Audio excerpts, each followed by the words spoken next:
He pulled the divorce papers from his jacket pocket and dropped them onto the table in front of her like they were a restaurant check. Not handed, dropped. Grant Waverly didn't look up from his phone when he did it. Marissa was beside him, her perfume so thick it reached Vivian before the papers did, laughing at something on her own screen while Vivian sat across from both of them in the conference room of Harlow and Bryce, one of Manhattan's oldest family law firms, and understood with sudden, terrible clarity that her husband had brought his mistress to their divorce signing. 22 years. And this was how it ended. If you've ever loved someone so much you forgot to keep loving yourself, if you've ever looked across a table and not recognized the life you built, this story is for you. Stay with us through every part of this one, because what happens next is going to make you want to stand up and cheer. Like the video and drop your city in the comments. I want to see how far this story travels.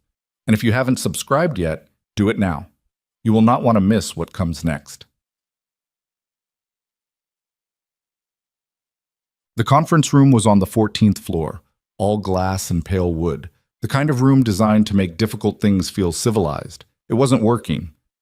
Vivian Hale, she had already decided to take her maiden name back the moment the ink dried, sat with her hands flat on the table and looked at the papers. Her attorney, a compact woman named Deanna Cross, who wore reading glasses on a beaded chain, had already reviewed every clause. There was nothing to negotiate. Vivian had stopped negotiating 8 months ago when she'd come home from a charity benefit to find Marissa's overnight bag on the chair in her own bedroom and Grant asleep in his clothes, unbothered, like a man who'd long since stopped caring whether he got caught.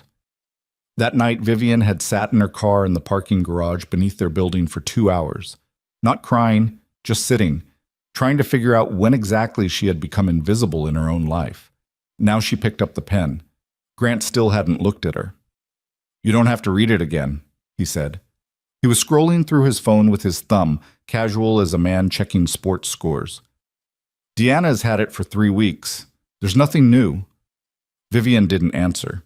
She read the first page slowly, the way she'd taught herself to read anything important. Her father had told her once, "You don't sign your name to something you haven't fully understood," and she'd kept that longer than she'd kept most of the advice people gave her. Marissa reached across Grant to refill her water glass, and her elbow nearly knocked his coffee. He caught it without looking up. They had that ease together, the unconscious physical grammar of two people who'd been sharing space long enough that the other's movements were already inside them. Vivian recognized it because she and Grant had moved like that once. She signed the last page. Deanna slid the folder closed and said quietly, "That's it." Grant put his phone in his pocket and finally looked at Vivian.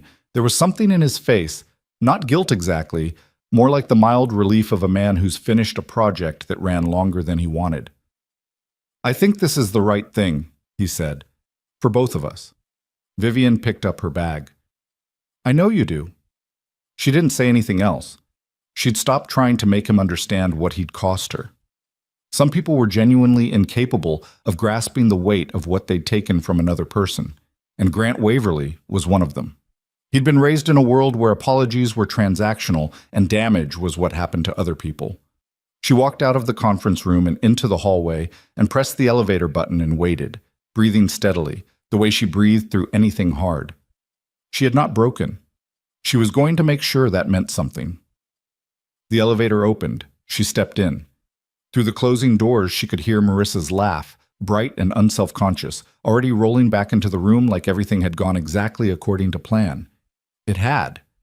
Just not according to theirs. Vivian came out of the building onto 43rd Street and turned toward the parking structure 2 blocks north. The November air was raw. She'd forgotten her gloves and her hands were cold, and she was thinking about the drive home, the specific silence of her apartment, the fact that she had the leftover Thai food from last night, and absolutely no interest in eating it. She was thinking about ordinary things because ordinary things were what you held on to when something large and irrevocable had just occurred. And then her phone buzzed, a text from a number she didn't recognize. The courthouse rooftop, 20 minutes, come alone. She stopped walking. She stood on the sidewalk with people flowing around her, everyone in coats and earphones, everyone with somewhere to be, and she read the text again. Her first instinct was to ignore it. Her second was to show it to Deanna. Her third, and this was the one that surprised her, was that she wasn't afraid. She was curious. That was new. 8 months of a slow-motion collapse had put her so deep inside survival mode that she'd forgotten what curiosity felt like. It felt like standing at the edge of something, not looking down but looking out. She typed back, "Who is this?" The response was immediate. "Someone who's been watching what they did to you and what you're about to do about it." The courthouse was 4 blocks away. She walked. She didn't take the elevator to the rooftop. She took the stairs, which were concrete and badly lit, and smelled like industrial cleaner and the particular staleness of spaces that were functional and nothing else. Her heels were wrong for it. She didn't care. She pushed through the door at the top and stepped into the cold. The rooftop was wide and flat, bounded by a low concrete parapet, the city spreading out in all directions, towers and water tanks, and the gray November sky pressing down on all of it. A helicopter sat at the far end, rotors still, black against the pale sky. She had not expected the helicopter. 2 men stood near the stairwell door she'd come through. They were large and still, and they looked at her the way security personnel looked at things, with complete attention and no readable expression. Neither of them spoke. Neither of them moved to stop her. She walked toward the helicopter. A man stood beside it with his back to her, looking out at the city. He wore a dark overcoat, no hat. When she was about 15 feet away, he turned, and Vivian recognized him the way she would have recognized the Statue of Liberty, not from personal acquaintance, but from the specific quality of attention the world had paid to his face. Adrian Vale. She'd seen him in news photographs, in the background of congressional hearing footage, in the kind of investigative journalism pieces that were always careful about what they directly stated. He was 46 or 47, dark-haired, with a stillness about him that didn't read as calm so much as it read as chosen. A man who had decided long ago how much of himself to give to any given moment and never gave more. He looked at her without any of the theater she'd expected. No performance of menace, no deliberate pause to establish dominance. He just looked at her, the way you looked at someone you actually wanted to understand. "Ms. Hale," he said. "It's going to be Hale again as of about 40 minutes ago," she said. "Not Waverly." Something moved at the corner of his mouth. Not quite a smile. "I know. You know a lot, apparently. I know that your husband brought his girlfriend to your divorce and spent most of it on his phone." He said it without heat, just the flat weight of a fact. "I know that the Waverly Foundation hasn't been audited internally in 11 years. I know that 3 of your husband's board members have been looking for a reason to move against him for the last 2 years and haven't had the leverage." She was quiet for a moment. Wind moved across the rooftop and she felt it in her hair. "Why are you telling me this?" "Because you're the only one who can use it," he said. "You were inside that marriage. You know things you don't know you know yet." "And what do you get?" He was quiet for a moment. When he spoke, his voice was the same, level, unhurried, no particular color to it. "I don't like men who steal from sick children."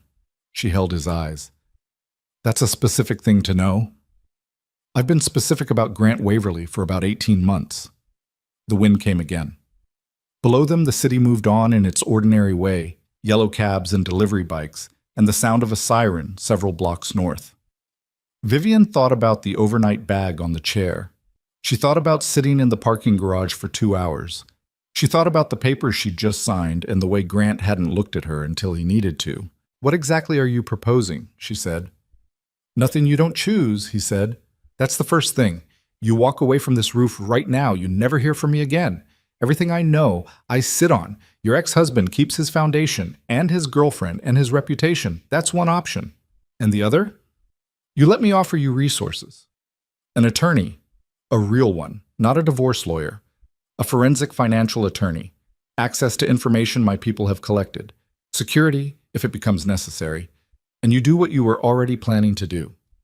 She stared at him. "How do you know what I was planning?" "You didn't cry," he said. "I had someone watching the courthouse today. You came out of that building and you weren't crying. You weren't looking at your phone for someone to call. You were thinking." A pause. "Women who are broken go home. Women who are angry go home and pour a drink. Women who are planning something walk 4 blocks in the wrong direction in heels that aren't made for stairs." She looked at him for a long time. You followed me to the stairwell? I had someone make sure you made it to the roof safely, he said. There's a difference. It was not a small distinction, and she registered that he'd made it. I want to be clear about something, she said. I'm not interested in anyone managing this for me. Not you, not anyone. I understand. I mean it. I spent 22 years in a marriage where a man decided what my life looked like. I'm not trading one of those arrangements for another. He nodded once. Not the nod of someone conceding a point, the nod of someone who had already understood it and was waiting for her to arrive there herself. What I'm offering is not management, he said. It's infrastructure. You drive. I just know where the roads are. She turned and looked out at the city. The sky had the low gray weight of a day that was going to stay cold. She thought about the text she'd received from a stranger on a sidewalk, and how she'd chosen to follow it up 4 flights of stairs instead of ignoring it, and what that told her about where she was. She was done being quiet in a way that cost her everything. I'll want to speak to the attorney first, she said. Alone, before I agree to anything. Her name is Leona Price, he said. She'll be at your apartment tonight if you want her there.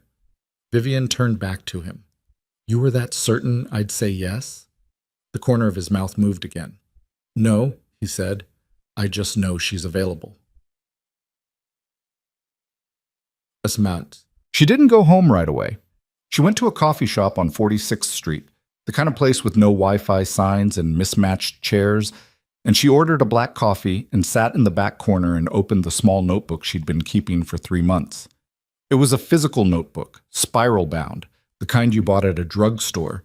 She'd started it when she understood, really understood in her body, and not just her head, that she was going to need to remember things, dates, amounts, names she'd overheard in phone calls she wasn't supposed to hear. The name of the resort project Grant had mentioned once and never mentioned again. The number of times he'd come home from the foundation with the particular look of a man who'd been handling something he couldn't talk about. She'd kept it because she didn't know yet what she was building, only that she was building something. She read through it slowly, the way she'd read the divorce papers. Then she got out her phone and searched Leona Price. The results came back immediately. Leona Price, partner at Greer Solo and Price. 43 years old, former federal prosecutor, Southern District of New York. Specialized in financial crimes, nonprofit fraud, and asset recovery. Had successfully prosecuted 2 sitting executives in the last 5 years. The kind of attorney whose name appeared in articles about cases rather than in profiles about herself. Vivian read for 20 minutes. Then she texted the unknown number. Tell her 8 o'clock. Leona Price arrived at 7:58. She was shorter than Vivian had expected, with close-cropped natural hair and reading glasses pushed up on her forehead and a leather portfolio that looked like it had been through several major cases and hadn't been replaced because it still worked. She accepted coffee and sat at Vivian's kitchen table and opened the portfolio and said, without any preamble at all, tell me everything you know and then tell me everything you think you know, and we'll sort out which is which afterward. Vivian appreciated that. She got out the notebook. They worked until almost 1 in the morning. At some point, Leona took her glasses off the top of her head and put them on and stopped writing and looked at Vivian over the frames. The resort project, she said. You heard him on the phone. Twice, Vivian said. Maybe 3 times. He never said the name directly, but he said Eastfield. He said the Eastfield thing and then he changed rooms. Leona wrote something and circled it twice. And the amount he mentioned, the 7-figure number, he said by the end of the quarter. Vivian wrapped both hands around her mug. I thought it was an investment. I thought a lot of things were investments. Leona sat back. She had a way of going still when she was thinking that reminded Vivian of Adrian Vale. Except where his stillness was chosen, hers was simply the natural state of a brain that was working very fast and very privately. This isn't going to be quick, she said finally. This is going to be careful and quiet and take time. Can you do that? I've been doing it for 8 months, Vivian said. 8 months of staying still, Leona said. What I'm describing is 8 months of moving without being seen. That's different. But Vivian thought about the overnight bag, the parking garage, the 43rd floor, the rooftop, the stairs. Yes, she said. Leona closed the portfolio. Then we start tomorrow. A child. The news broke 3 days later. Not the investigation. That would take months. What broke was Adrian Vale himself, or rather, the fact of him. Someone, Vivian never learned who, had tipped off a photographer at the courthouse on the day of the divorce, and the image that came out was taken from an angle that made the helicopter look larger than it was. And Adrian Vale stepping out of it looked like something out of a film. He was looking directly at the camera, though whether deliberately or by accident was impossible to know with a man like that. The caption on the wire photo read, "Adrian Vale, reported head of the Vale Crime Network, arrives at Manhattan Courthouse following finalization of Waverly divorce." By evening, it was everywhere. Vivian was in Leona's office on Park Avenue when her phone started going off. She silenced it and put it face down on the table and kept going through the document Leona had placed in front of her. Leona watched her for a moment. "You know, every network in the country is going to be calling you by morning." "I know." "You don't seem upset about it." Vivian turned a page. "I spent 22 years being the woman in the background of Grant Waverly's photographs. Nobody called me then." She paused on a line, a specific number in a transfer record that Leona's contact had surfaced. "If they're talking about me now, it's because I'm interesting. I can live with interesting." Leona smiled very briefly and went back to her work. What neither of them said, because it didn't need to be said. The photograph was doing something else, too. In the specific ecosystem of New York, its money and its influence and its carefully maintained relationships between powerful people, the image of Adrian Vale walking into a courthouse for a woman named Vivian Hale was sending a message that no press release could have sent. It was saying, she is not alone. It was saying, whatever you think comes next, recalculate. In the lobby of the Waverly Foundation's Midtown offices, a senior board member named Theodore Marsh watched the news segment twice on his phone, then called his attorney. In his apartment on Central Park West, Grant Waverly poured 2 fingers of bourbon and stared at the image on his laptop screen and tried to understand what he was looking at. He had known Adrian Vale's name for years, the way everyone in his world knew it, with a careful distance, a studied indifference, the social agreement that one simply didn't involve oneself in conversations about the Vale Network's business unless one wanted to be involved in conversations about the Vale Network's business. What he had never once considered was the possibility that his wife, his quiet, manageable, 22 years of no-trouble wife, had any conceivable connection to that world. Marissa came to stand behind him and looked at the screen. "Is that who I think it is?" "Don't," Grant said. Grant, I said don't." He closed the laptop. The bourbon was warming his chest, and he focused on that, on the physical sensation of it, because the alternative was to begin thinking clearly about what it meant. And he wasn't ready to do that. He would be ready by morning. By morning, it would be too late. In a coffee shop on 46th Street at the corner table in the back, Vivian Hale sat with her notebook open and added one more entry and allowed herself carefully, quietly, one small, unfamiliar thing. She allowed herself to feel like the beginning of something. The notebook was still on the kitchen table when Vivian woke at 5:40 the next morning. She hadn't meant to sleep. She'd sat down on the couch after Leona left, still in her clothes, with the intention of going through the document one more time, and at some point the city noise had dropped below a certain threshold, and she'd gone under. She woke with the notebook's corner pressed into her cheek, and the particular grayness of a November dawn filling the windows, and the feeling, for exactly 3 seconds, that none of it had happened yet. Then she remembered. She sat up, rolled her shoulders, and went to make coffee. While the machine ran, she stood at the window and looked at the street below. A delivery truck idled in the crosswalk. A woman walked a terrier at a pace the terrier didn't agree with. The city was doing what it always did, which was to proceed, indifferent and continuous, and Vivian had always found something useful in that. Her phone had 47 notifications. She read none of them. She poured the coffee, sat at the kitchen table, and opened the notebook. There was a name on the last page she'd written last night, circled once, Eastfield Properties, LLC. It had taken Leona approximately 20 minutes to locate the incorporation filings. Registered in Delaware, 2019, One managing partner listed a man named Curtis Hain, who had served as a mid-level development coordinator for the Waverly Foundation until 2018. Leona had said, without looking up, he left the foundation 1 year before the LLC was incorporated. Vivian had said, that's not a coincidence. Leona had said, no, it's a structure. Now Vivian sat with the name and the coffee and thought about Grant in the way she hadn't let herself think about him for months. Not with anger, not with the particular cold grief of a marriage that had dissolved slowly enough that you didn't notice until you were already on the other side of it, but with something cleaner. Forensic. The way Leona looked at numbers. She thought 22 years. She thought, how long were you building this? She thought, and what else did I not know? Her buzzer sounded at 7:15. She pressed the intercom. Who is it? Package for Miss Hale.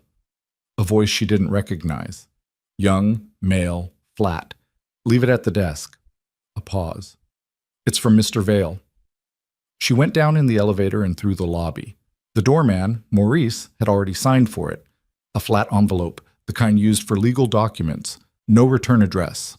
She took it upstairs and opened it at the kitchen table. Inside was a single sheet of paper with 6 names and 6 columns of numbers. No letterhead, no explanation. At the bottom, in handwriting that was small and deliberate and slightly left-leaning, board members, donation histories, cross-reference with foundation disbursement records for 2018 to 2022.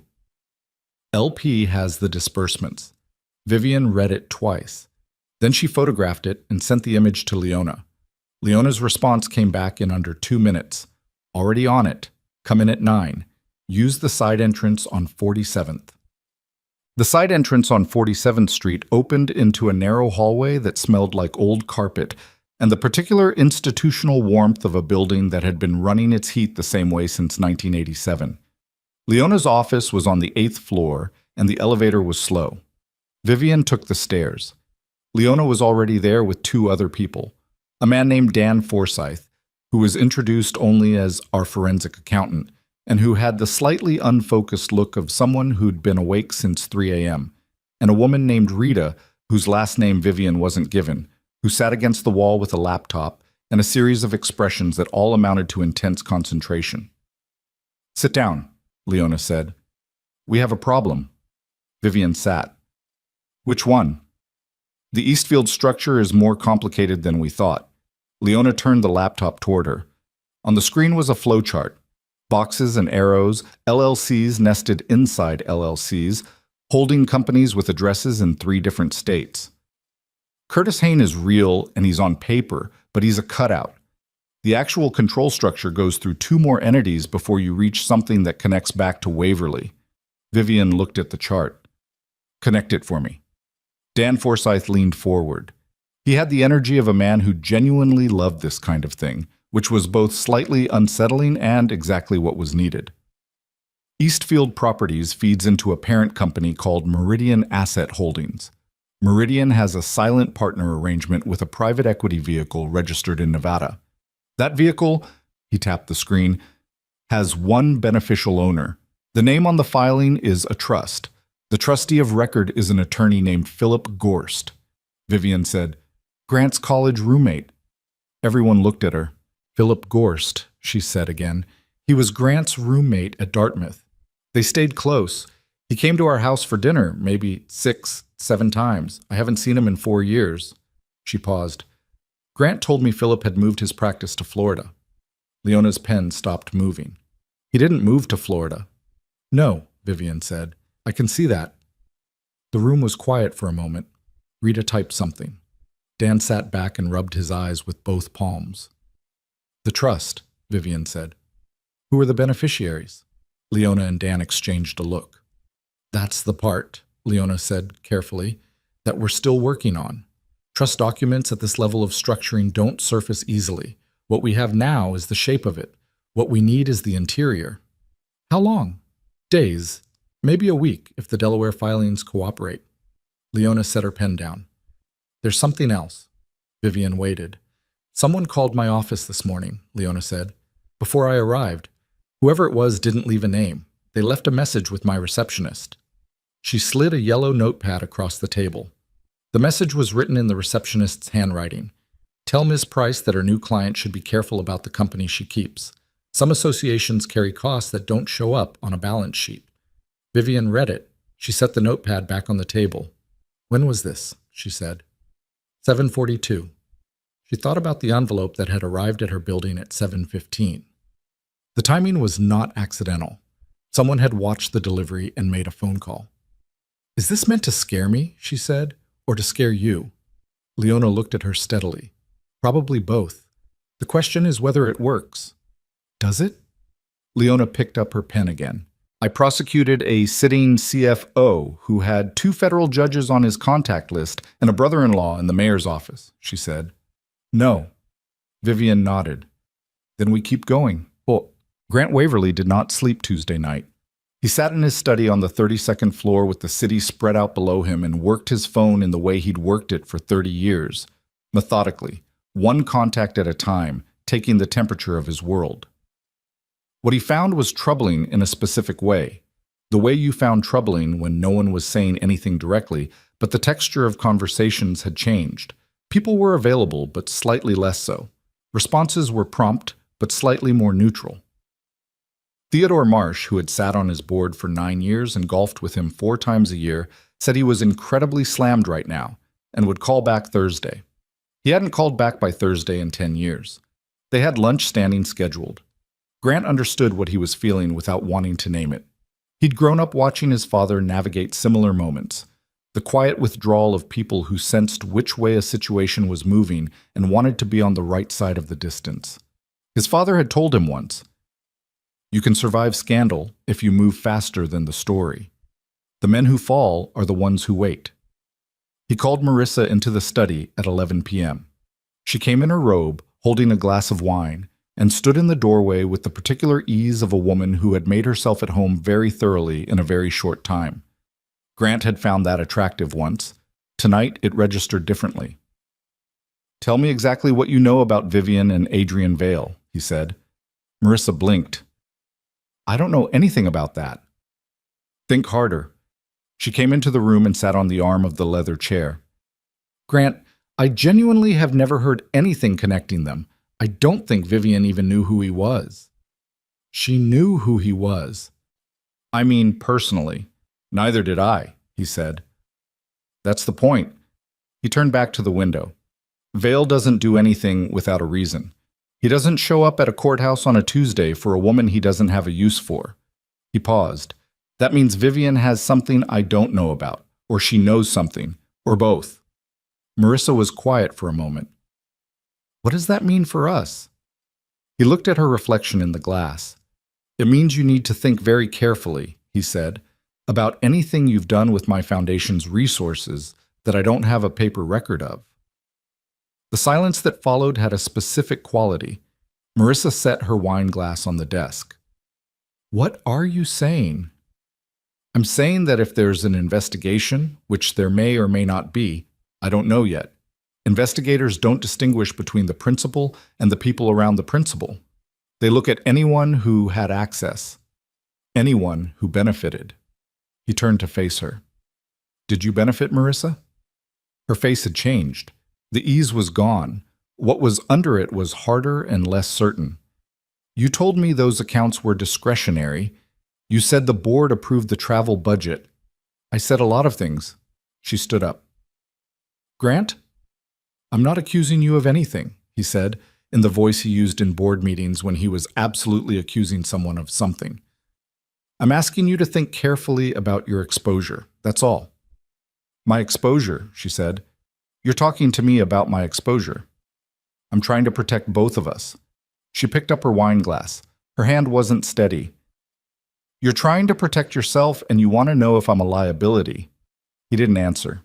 She walked out of the study. He listened to her heels on the hardwood and the particular sound of the guest bedroom door closing. Not slamming, which would have meant anger, but pulling quietly shut, which meant something she was keeping to herself. He turned back to the window. He'd deal with Marissa. He'd been dealing with difficult people his entire professional life. What concerned him more right now was Philip Gorst. Philip, who had not returned his call from this morning. Philip, who had a very specific set of documents and a very specific set of files that connected a very specific set of things that were not, by any standard accounting, supposed to be connected. He picked up his phone and called Philip again. It rang 4 times and went to voicemail. Grant ended the call without leaving a message. Philip Gorst returned the call at 6 the next morning. Grant was already awake. He'd been awake since 4. "You saw the news," Grant said. "Everyone saw the news." Philip's voice was careful in a way that Grant didn't like. Philip had been careful in that specific way exactly twice before in 30 years. Both times, bad things had followed. "Grant, I need you to listen to me. I've been doing some thinking."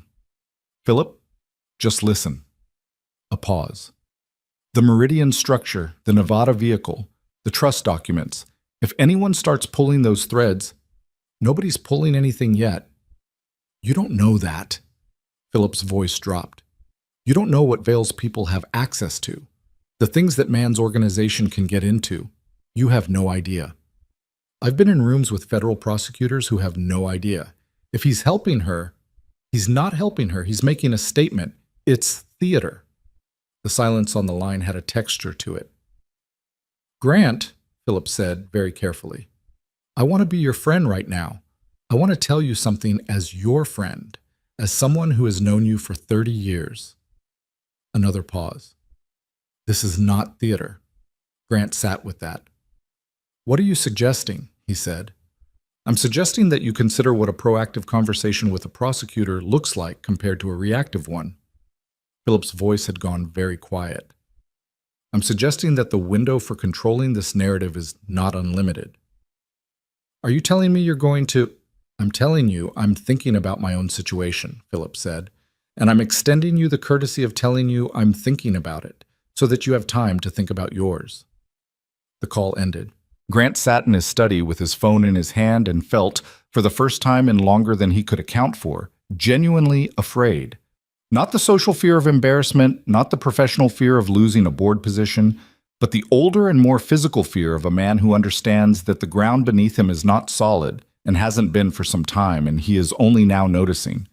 He thought about the children's surgical fund. He thought about the number. He thought about the emails that existed. He poured a drink at 6:15 in the morning and did not consider that unusual. Bang! Vivian didn't hear about the Philip Gorst call until 3 days later, when Leona came to her apartment with a look on her face that meant things had moved faster than expected. "He called a federal prosecutor," Leona said before she'd taken her coat off. "Southern District. He made contact yesterday afternoon. We have a source inside the building." Vivian set down her coffee cup. "He's going to cooperate?" "He's exploring it, which means he's scared enough to consider burning Grant to protect himself, which means he knows exactly what's in those trust documents, which means the structure is worse than we thought. The structure is a great deal worse than we thought." Leona finally took her coat off and hung it on the chair back. "Sit down. I'm going to tell you what Dan found overnight, and I want you to hear all of it before you react." Vivian sat. "The Nevada vehicle," Leona said, "is not just a holding company for the resort project. Over the past 4 years, it has received transfers totaling approximately $9.4 million. The origin of those funds," she paused, "traces back through 3 intermediary accounts to the Waverly Foundation's Children's Surgical Endowment." The room was very quiet. Vivian had known there was money missing. She had known in the abstract that Grant had been taking from the foundation, but the surgical endowment was specific. The surgical endowment was the fund that paid for children's heart operations. She had attended the gala that launched it. She had sat at the table while Grant gave a speech about legacy and responsibility, and she had felt proud of him the last time she would feel proud of him, and that had been 4 years ago, which meant he was already doing it when she was sitting at that table feeling proud. $9.4 million, she said. "Over 4 years, yes. From the Children's Fund." "From the Children's Fund." Vivian looked at her hands on the table. They were flat and still. She was aware of her own breathing. She was aware of a kind of anger that was different from what she'd felt in the conference room, different from what she'd felt in the parking garage. This was not personal. This had moved past personal. "Are there children," she said, "who didn't receive treatment because of this?" Leona's expression didn't change, but her eyes did. "We don't know yet. The endowment has other funding sources. It's possible the gap was covered without anyone realizing there was a gap. We're looking. Find out, Vivian said. That's the first thing, before anything else. Find out. I will. They sat with it for a moment. Then Vivian said, What does Vale know about this piece? Based on what I understand, Leona said carefully, his people have known about the surgical endowment connection for approximately 6 months. It's why he moved when he did. He waited, Vivian said. He waited for me to be out of the marriage first. Leona looked at her. Yes. Why?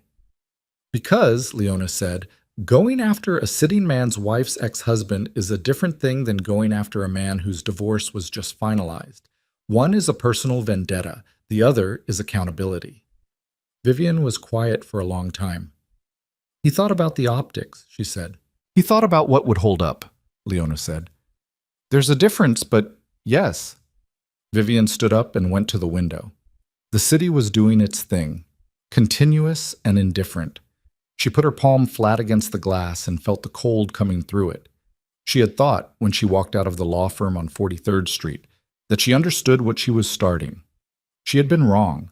She had understood a piece of it, the marriage, the humiliation, the specific betrayal of a man who chose the wrong person and then refused to be honest about it. That part was comprehensible. That part had a shape.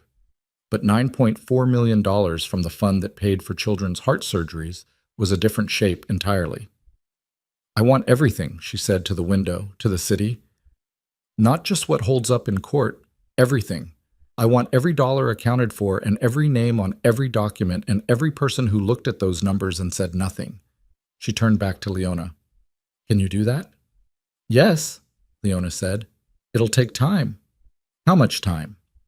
6 to 8 weeks to build the full picture. Then we decide how we bring it. Vivian nodded. Then we start the clock. She didn't know, standing there at the window, that the clock had already started. That in the lobby of the Waverly Foundation's offices on 54th Street, a woman named Marissa was sitting in her car in the underground parking structure. Not crying, not on her phone. Just sitting, thinking, with a thumb drive in her jacket pocket that had been sitting in the back of her desk drawer for 8 months. The way you kept something you weren't sure you'd need. Marissa had made a lot of calculations in her life. She was making one now.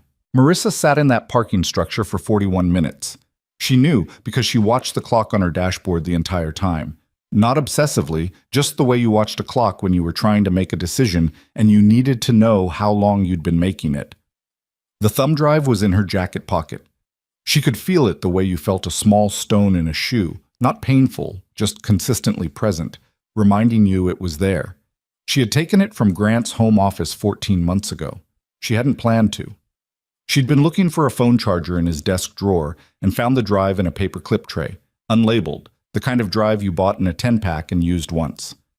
She'd plugged it into her laptop out of pure curiosity, the specific curiosity of a woman who had been sleeping in another woman's bed for 2 years and still didn't know the full shape of the man she was sleeping next to. What was on it had taken her 3 days to understand.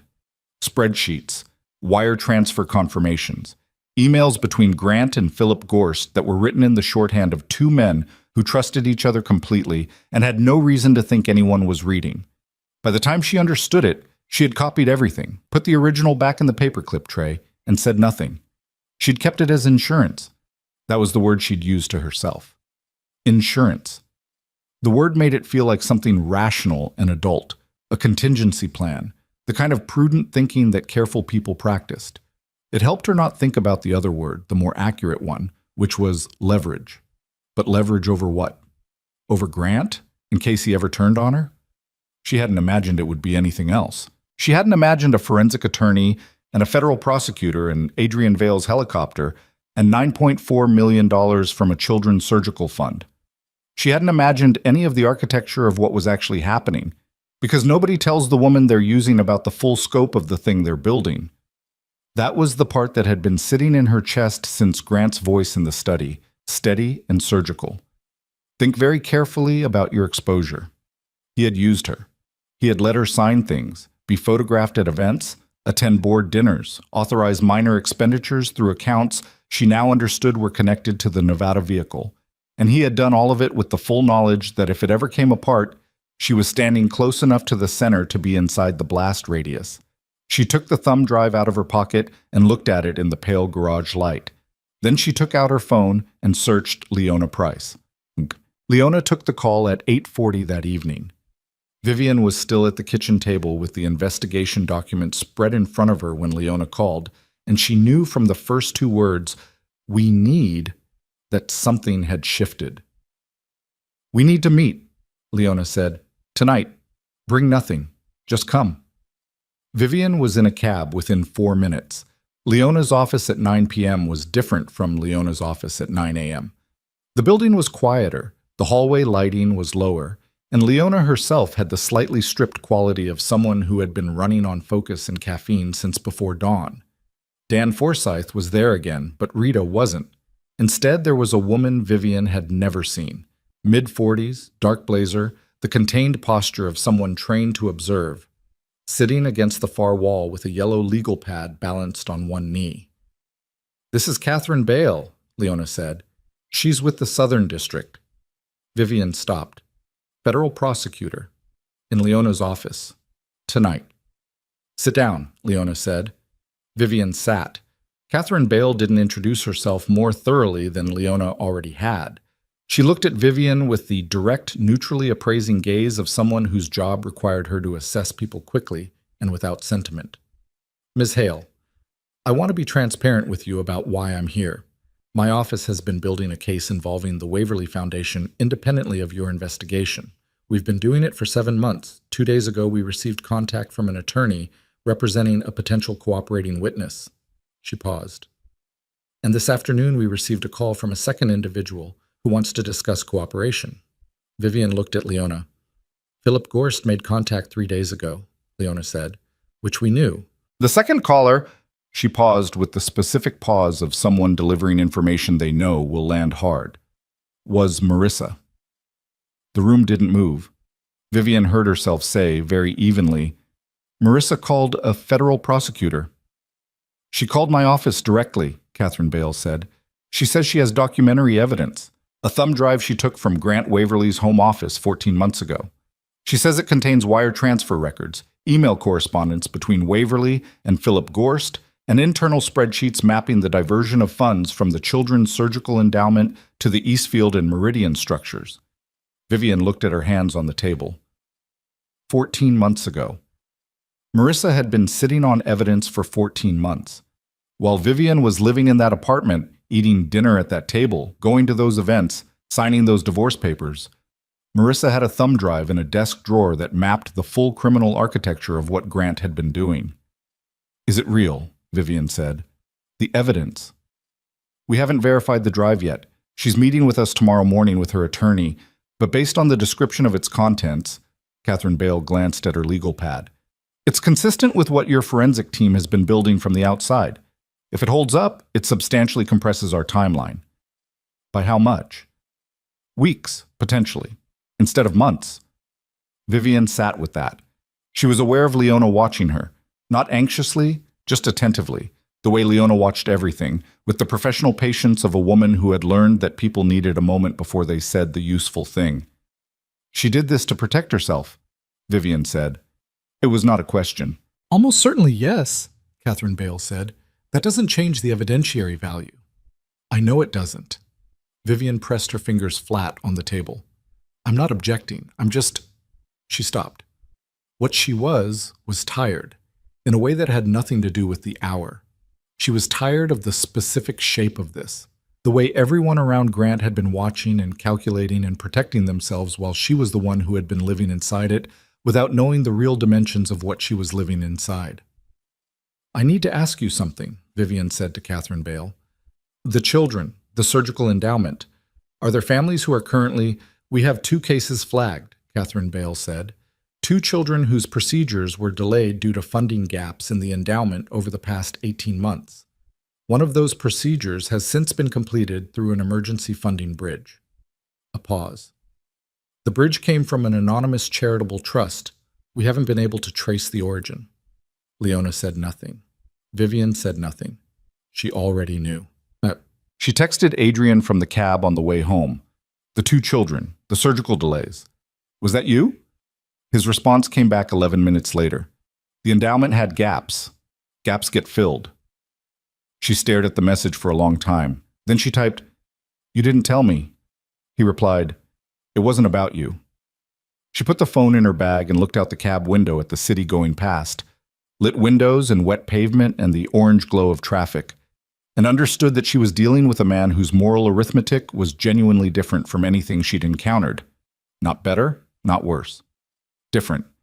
He had replaced stolen money meant for sick children through untraceable means and not mentioned it to anyone, not as leverage, not as a demonstration of power, not even as information.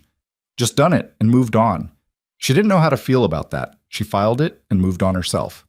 The cab dropped her at her building at 10:20. Maurice held the door. She went upstairs. At 10:45, her phone rang from a number she recognized now, but it had called twice before, always blocked, always brief. She answered. Grant said, "We need to talk." His voice was different from any version of it she'd heard in the last year of their marriage. The surface confidence was gone. Not all of it. Grant Waverly had been building surface confidence for 4 decades, and it didn't strip away completely in a week, but enough of it that she could hear what was underneath, which was a man in the early stages of genuine fear. "There's nothing to talk about," she said. "Vivian," a pause. "I know about the federal prosecutor. I know Marissa called them." She was quiet. "Whatever she gave them," Grant said, "you need to understand that it's incomplete. She doesn't have the full context. The Eastfield structure was a bridge loan arrangement. It was always meant to be repaid. Grant. There are board minutes that support the intent. Grant." Her voice was flat. Not angry, flat, which was worse. "Stop." He stopped. "You took $9.4 million, she said, "from the fund that pays for children's heart operations. You ran it through 3 shell companies and a college friend's trust. You built a resort with it. You called it a bridge loan to yourself in your own head so you could sleep." She paused. "There are no board minutes. There is no context. There is an amount and a source and a destination and a very clear line between all 3. His breathing on the line was audible, short, not quite controlled. "I can make this right," he said. "I have the resources to—" "You don't." "To restore the full amount, plus interest, quietly, without—" "Grant." She shifted the phone to her other hand. "A federal prosecutor is building a criminal case. You don't make that right with a wire transfer. You make that right in a courtroom, in front of a judge, and the outcome of that is not something I control, or want to control." She paused. "Don't call me again." She ended the call. She sat on the edge of her bed in the dark for a while.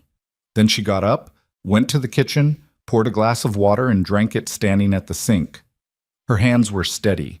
She was mildly surprised by that. Not proud of it, just noting it, the way you noted weather. She had expected this call to feel like something large. Instead, it felt like the last echo of a sound that had already faded. She went back to the bedroom and was almost asleep when the second call came. Not from Grant, from a number she didn't know. She almost let it go. Some instinct made her answer. A woman's voice, low and fast.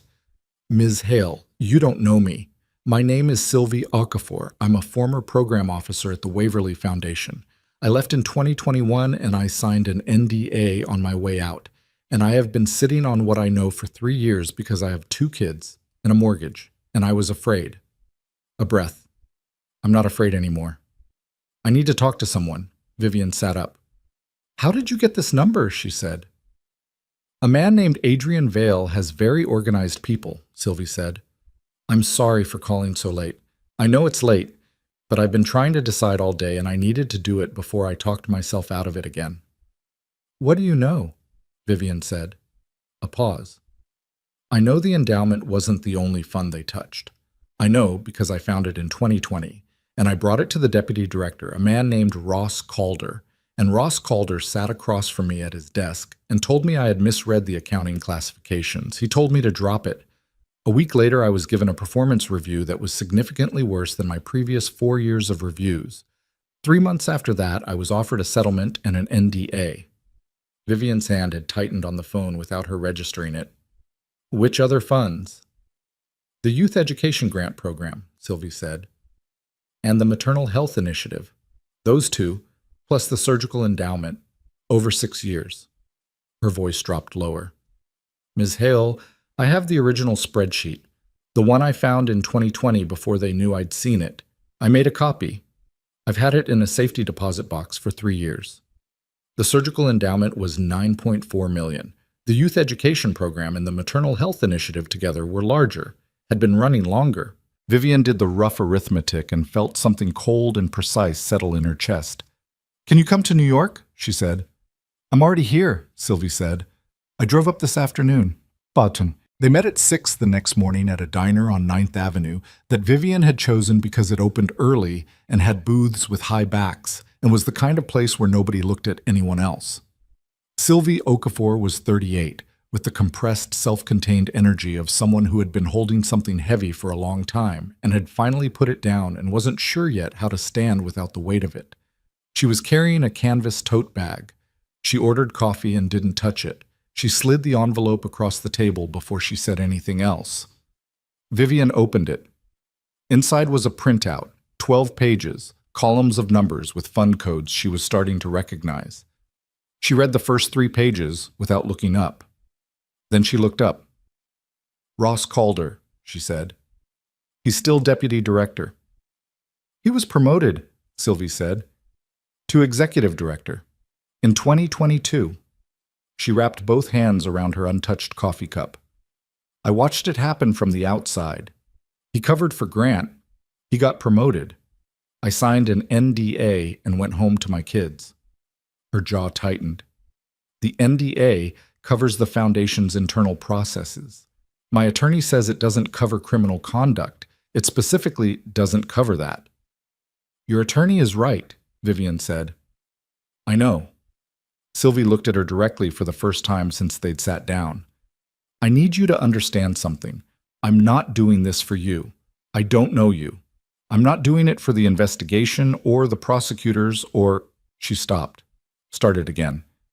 My niece had a congenital heart defect. She had surgery when she was 4. Her parents had nothing, and the procedure was covered by a charitable endowment. Not this one. A different one. But when I found those numbers in 2020, I thought about her every single night for a year, and I still didn't do anything because I was afraid and I will have to live with that. Her voice was level and quiet and carried no appeal for sympathy, which made it more affecting than any appeal could have. I'm not going to live with it anymore. Vivian held the woman's gaze. What do you need from me? I need to know my kids are safe, Sylvie said, while this is happening. I need to know that if Grant Waverly's people figure out who talked, my family is protected. I can arrange that, Vivian said. Sylvie looked at her. Vale's people. Yes. A long pause. Sylvie picked up her coffee, finally, and drank. Okay, she said. By 9 that morning, Leona had the spreadsheet. By 10, she had Sylvie on the phone with Catherine Bale's office. By 11, Dan Forsyth had cross-referenced Sylvie's 2020 document against the Foundation's public filings for the years in question and found 17 discrepancies that the public filings had papered over with reclassification so minor they would have been invisible to anyone not looking for them. Ross Calder's name appeared in 4 of the internal emails Marissa's thumb drive contained. The case was no longer about Grant Waverly and a resort project. It had become something with more mass and more velocity and considerably more people inside it. Leona called Vivian at noon and said, Catherine Bale's office is moving to a grand jury. The timeline is no longer 6 to 8 weeks. She told me this morning. How long? Vivian said. She said to be ready. Vivian stood in the middle of her kitchen in the gray December light with the phone against her ear and understood that ready was the operative word. Ready was not the same as prepared. Ready was what you were when you'd stopped trying to predict the shape of something and started trusting your ability to meet it. Tell her we're ready, she said. She put the phone down and stood there for a moment. Then she picked it up again and called Adrian. He answered on the second ring. She never knew where he was when he answered. She'd stopped trying to map his geography. Sylvie Okafor has 2 children, she said. She needs protection starting today. Not visible, not heavy, just reliable. It's already arranged, he said. She closed her eyes briefly. You knew she was going to call me. I knew she was considering it, he said. I didn't know what she'd decide. But you arranged protection before she decided. A pause. I arranged it for her kids, he said, regardless of what she decided. Vivian stood in the December light and said nothing for a moment. You're a complicated person, she said finally. Yes, he said, not with any false modesty, not with pride. Just the clean acknowledgement of a fact. The case is moving faster than anyone expected, she said. Bale's office is going to a grand jury. I know, he said. She almost asked how. She didn't. She was learning slowly which questions had useful answers and which ones were simply the habit of needing to know everything, a habit she was working on releasing because it had never once given her the control she thought it would. Is there anything, she said, that's going to come out in that grand jury that surprises me? A pause, longer than his pauses usually were. Grant, he said, has a second attorney, not Philip Gorst, someone you've never heard of. He's been retained in the last 72 hours. Another pause. This attorney specializes in witness intimidation cases, defense side. Vivian went still. He's going to go after the witnesses. He's going to try to establish that the witnesses have credibility problems. Marissa's involvement with Grant, Sylvie's NDA, Philip Gorst's own exposure. A pause. And you. Me. Your relationship with me, Adrian said. He's going to argue that this investigation was orchestrated by an organized crime figure for personal reasons, and that you are either knowingly or unknowingly serving as the public face of a criminal enterprise's vendetta against a private citizen. The room was very quiet. Vivian understood what she was hearing. Grant's attorney was going to take the photograph, the helicopter, the courthouse, Adrian walking across a rooftop, and turn it into the story. Not the money, not the children, not the NDA and the spreadsheet and the shell companies. The story would become a mafia boss used a bitter divorcee to destroy a philanthropist, and everything else was constructed around that narrative to give it the appearance of legitimacy. It was, she recognized with cold clarity, not a stupid strategy. It was in fact the one thing that could genuinely threaten everything they had built. Because the evidence was real, the witnesses were real, the money trail was real. But juries were human, and humans responded to narratives. And the narrative of a powerful criminal organization orchestrating a takedown was graspable and dramatic in a way that spreadsheets and wire transfers were not. Grant's attorney knew that. Grant knew that. He had been in rooms with powerful people his entire life, and he understood how to make a room see what he needed it to see. He's going to put me on trial instead of Grant, she said. He's going to try, Adrian said, which means the next decision you make is the most important one you've made so far. She already knew what it was. She had known it since she'd heard his voice on the phone, flat and deliberate, laying it out. I have to be willing to stand in that courtroom, she said. Myself. Not through Leona, not through the investigation. Me, in front of a judge, and explain exactly what I know, and how I know it, and why I did what I did. Yes, he said, and if I do that, I have to be willing to answer questions about you. Yes. She looked at the window, the city. She thought about 22 years. She thought about the parking garage. She thought about 2 children whose surgeries were delayed because a man had moved money from their fund to build a resort, and a woman who had known and said nothing for 3 years because she was afraid, and another woman who had kept a thumb drive for 14 months because she didn't know yet what she was. She thought about who she was. I'll do it, she said. Adrian was quiet for a moment. When he spoke, his voice was the same as it always was. Level, without excess. You understand that testifying about your contact with me. I understand exactly what it means, she said. I'm going to say what's true.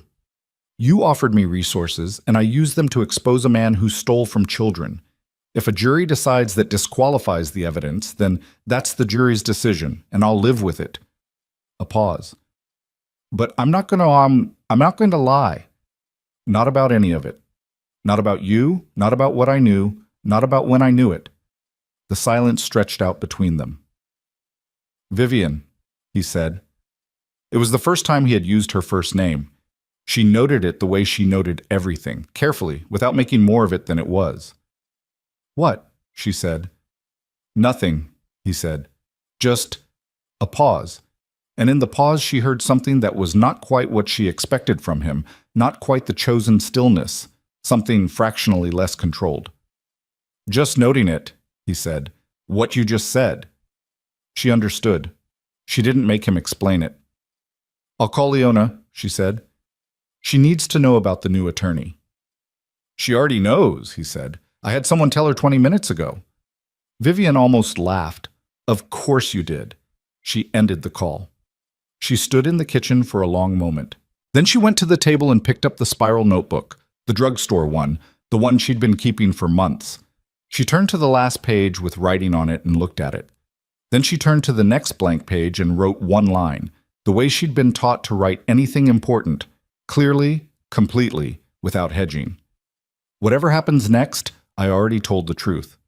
She closed the notebook. Outside the window, the city moved on, continuous and indifferent, and for the first time since she had sat in a parking garage and tried to understand what her life had become. That indifference felt not like abandonment, but like the specific, impersonal freedom of a world that did not require her to be small inside it. The grand jury was seated on a Thursday. Vivian found out through Leona, who called at 7:40 in the morning with the flat efficiency she used when things were moving, and there was no time for anything except the next step. Catherine Bale's office filed this morning 23 counts: wire fraud, money laundering, breach of fiduciary duty, obstruction. That last one covers Ross Calder separately. Grand jury convenes at 2 p.m. I need you in my office at 10. Vivian was already dressed. She'd been up since 5. She hadn't been sleeping past 5 for 2 weeks. I'll be there at 9:30, she said. She arrived at 9:20. Leona was on the phone when she walked in and pointed at the chair across from her desk without interrupting her call. Dan Forsyth was at the side table with 3 laptops open, which was one more than usual. The yellow legal pad on Leona's desk had been written on so thoroughly that the pages were curled at the edges. Leona ended the call and sat down and said, Grant's attorney filed a motion this morning to delay the grand jury on procedural grounds. Bale's office rejected it within the hour. He then filed an emergency motion alleging prosecutorial misconduct based on the alleged involvement of organized crime in the origination of the investigation. Vivian said, That was fast. He filed it at 6 a.m., Leona said. He had it prepared before the grand jury was officially announced, which means he knew the timeline before we did. The room was quiet for a moment. Dan Forsyth didn't look up from his laptops. Someone inside the Southern District, he said, to no one in particular. Doesn't have to be high up. A clerk, a paralegal, someone who knew the filing schedule. Leona said, We're not going to chase that right now. What we're going to do is focus on what the motion means practically. She looked at Vivian. The misconduct allegation specifically names you and your contact with Adrian Vale. It argues that the investigation was initiated at Vale's direction, that the witnesses, Marissa, Sylvia Okafor, Philip Gorst, were located or approached through Vale's network, and that you served as the nominally civilian face of what is functionally a criminal organization's legal offensive against a private citizen. Is the motion going to succeed? Vivian said. No, Leona said, but it doesn't need to succeed. It needs to create enough noise to shift the public narrative before the grand jury finishes its work. Grant's attorney is not trying to win in court this morning. He's trying to win on television by tonight. Vivian understood this. She had understood it since Adrian had laid it out on the phone 3 days ago. Understanding it hadn't made it easier to sit with, but she had stopped expecting difficult things to be easy to sit with. You sat with them, or you didn't. She was sitting. What do I need to do? She said. Leona looked at her steadily. Nothing yet. Let the grand jury run. Bale's team is solid and the evidence is overwhelming. Between the thumb drive, Sylvie's spreadsheet, Philip Gorst's cooperation, and Dan's forensic reconstruction, we have more than enough for indictment. The question is what Grant does between now and indictment. He panics, Vivian said. He's already panicking, Leona said. The question is what panicking looks like for a man with his resources. Attack. What it looked like, it turned out, was a press conference.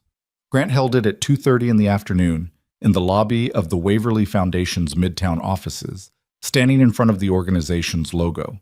The stylized open hand that had been on the letterhead of every gala invitation, every annual report, every check made out to a cause that Grant Waverly wanted people to see him supporting. Vivian watched it on Dan's laptop with the sound low. Grant looked composed. That was the first thing. He looked like a man who had decided that composed was the register he was going to inhabit and had committed to it completely. Dark suit, no tie, the studied informality of a man trying to look like someone who had nothing to hide. He read from a prepared statement and then took questions, and his attorney, a man named Clark Dennison, who was known in New York legal circles for his ability to make complicated financial crimes sound like bookkeeping disagreements, stood just off his right shoulder the way a large dog stood near someone it was guarding. He said the words orchestrated campaign 4 times in 11 minutes. He said organized crime twice. He said my former wife in a tone that carried, precisely calibrated, the suggestion of a man who was grieving rather than defending. When a reporter asked about the children's surgical endowment, Grant said the funds in question were part of a bridge loan arrangement authorized by the Foundation's investment committee, that the full amount had been scheduled for return, and that the characterization of the arrangement as fraudulent was both false and defamatory. Vivian watched his face when he said it. She had lived with that face for 22 years. She knew the specific quality of his eyes when he was managing a room versus when he was telling the truth. He was managing. "Turn it off," she said. Dan closed the laptop. Leona's phone buzzed. She looked at it and said, "Catherine Bale." She took the call in the hallway. She came back 3 minutes later. "The grand jury has enough," she said. "They're moving forward. Indictment within 48 hours.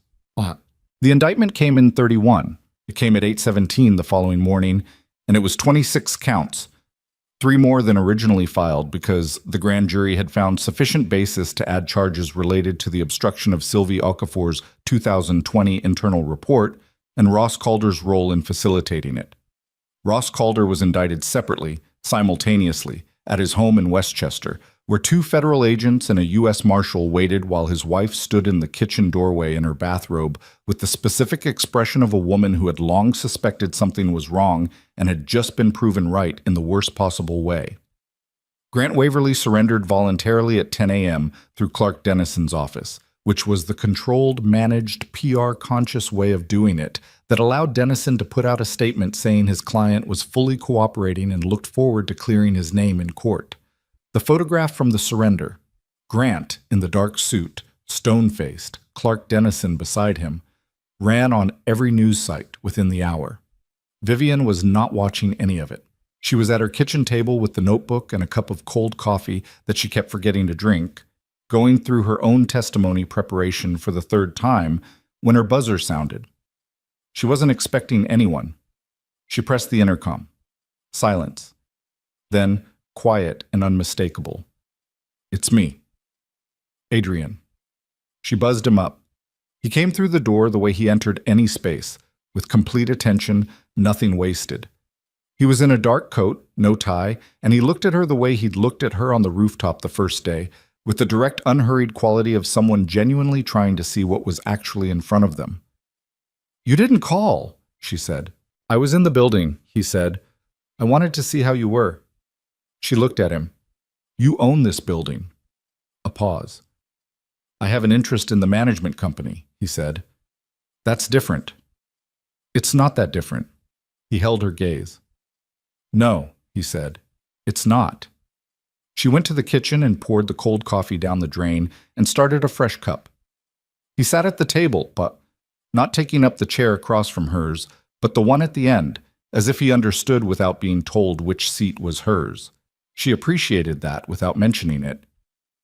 "Dennison is going to put you on the stand," he said. "Not bail. Dennison, defense subpoena. He's going to call you as a hostile witness and spend 2 hours establishing that everything you know, because I told you." She turned to face him. "I know. If you go up there and you tell the truth about our arrangement, I'm going to tell the truth," she said. "Vivian."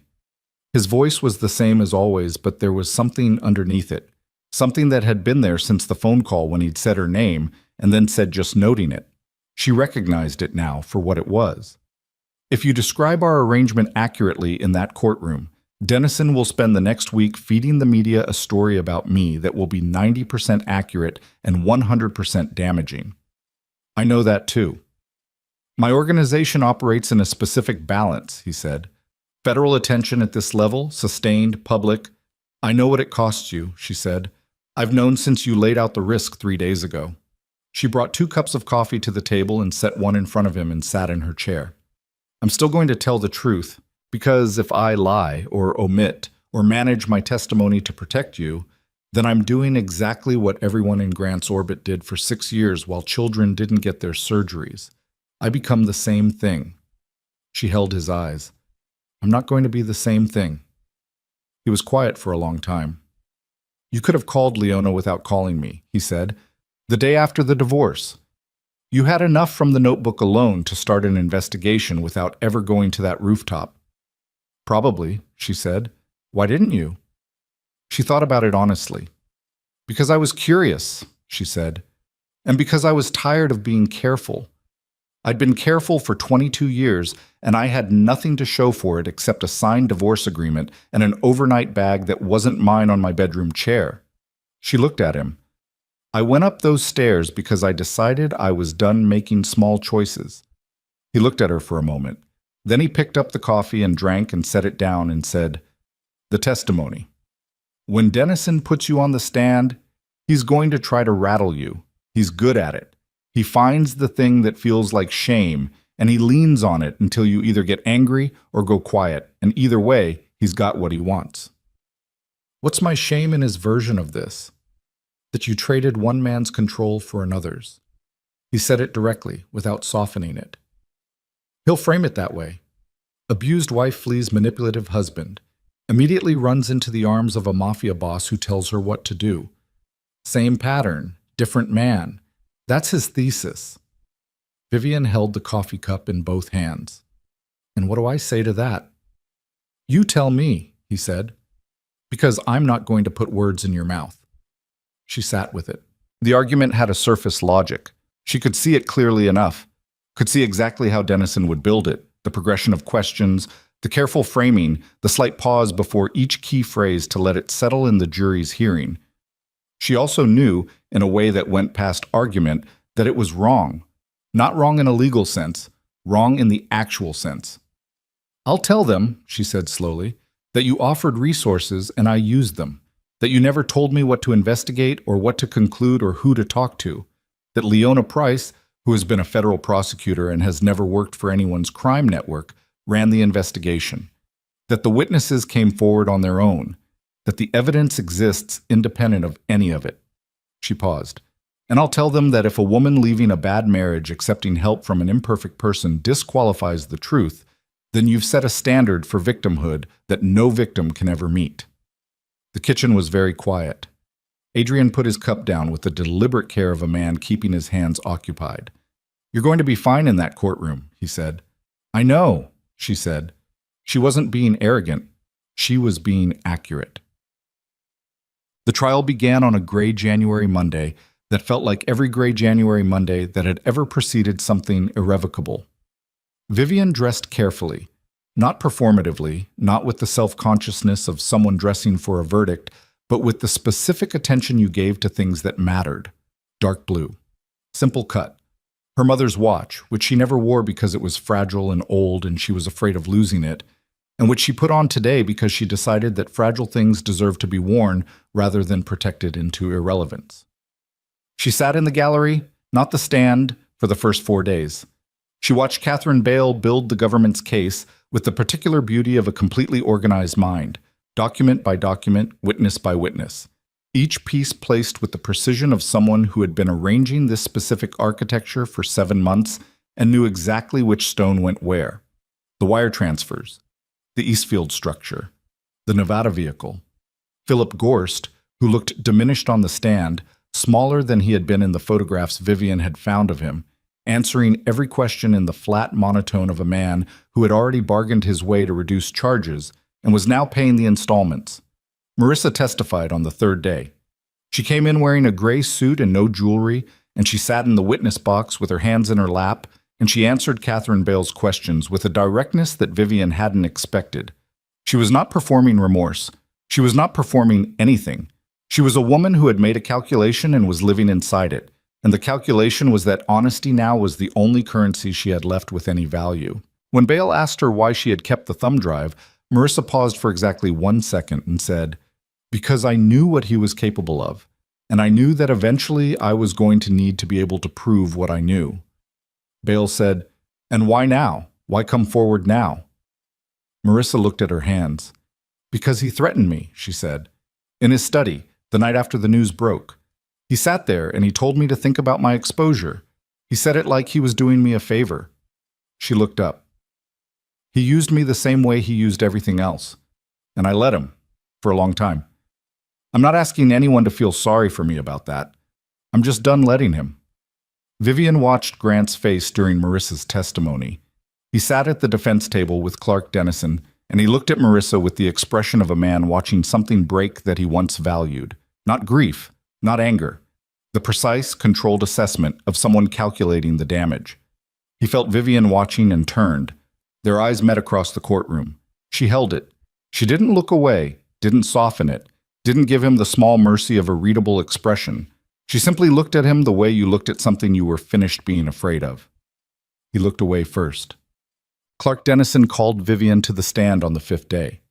She had known it was coming, and she had prepared for it the way she'd prepared for everything over the past 2 months, by going through it until the preparation itself was unnecessary, until she knew it well enough that she didn't need to think about it, only to be present inside it. She walked to the stand and sat and looked at Dennison. He was tall, silver-haired, with the particular ease of a man who had spent decades in courtrooms and had made his peace with the theater of it. He smiled at her.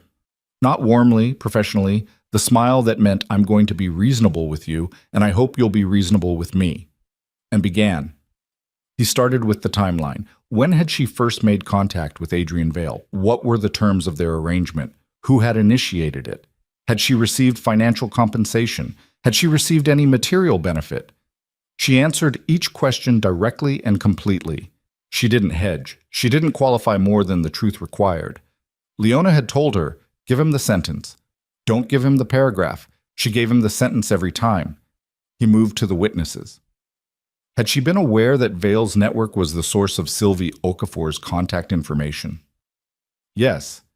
Had she been aware that physical security had been arranged for Okafor's family through Vale's organization? Yes. "So witnesses who testified in this case against my client," Dennison said, with the measured cadence of a man placing the last brick in a wall, "were located through the network of an organized crime figure. And at least one of those witnesses was under the physical protection of that same criminal organization while she testified. Is that accurate?" "Sylvie Okafor came forward on her own," Vivian said. "She called me. The security for her children was arranged without my knowledge, before she made her decision to cooperate." "But you were aware of it." "I became aware of it, yes." "And you didn't consider that a conflict?" "I considered it a woman protecting her children," Vivian said. "Make of that what you want." Dennison paused. He had the experienced litigator's instinct for when a witness had given an answer that was better than what he was going to get if he pushed, and he moved on. He came to the rooftop. He walked her through it in detail. The text message, the stairwell, the helicopter, the meeting. He lingered on each element with the care of someone constructing an image in the jury's minds. And Vivian let him, because the image itself was not the problem. The image was just the image.